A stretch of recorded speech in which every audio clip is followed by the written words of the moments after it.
pinalawak na pader, mula sa Timog Kanluran ay dinisenyo upang ipagtanggol ang katabing lugar. Ang lokasyon nito ay may malaking estratehikong kahalagahan. Dahil ito ay sapat na mataas upang magkaroon ng komprehensibong tanawin ng buong kuta.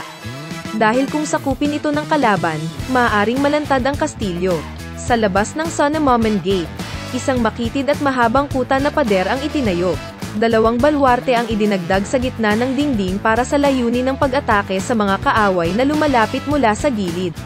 Sa dulo ng gusali, naroon ang Timog Kanlurang sulok na tore.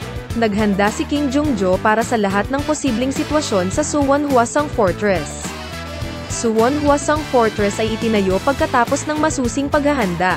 Masasabing extended wall upang maging produkto ng masusing paghahanda at pagpaplano ni Haring Jungjo. Kahit na salakayin ng mga kaaway ang kastilyo, ang pinahabang pader ay ginawang madiskarteng para sa kaligtasan ng kastilyo.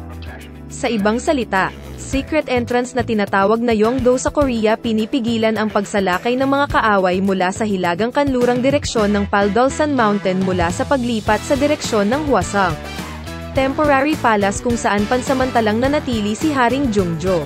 At sa gitnang lugar ng secret entrance na tinatawag na Yongdo sa Korea itinayo ang mga pasilidad ng pagtatanggol sa ilang lugar para hindi makakilos at madaling umatake ang mga sumasalakay na kalaban. Ang pinahabang pader ay matatagpuan sa Suwon Hwasong Fortress. At mayroon itong hindi pangkaraniwang istruktura.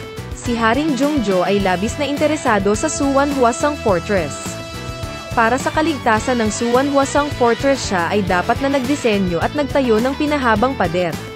Naglalakad sa pinahabang pader, malalim ang iniisip ko tungkol sa layunin ng inilaan na paggamit ni King Jungjo ng pinahabang pader.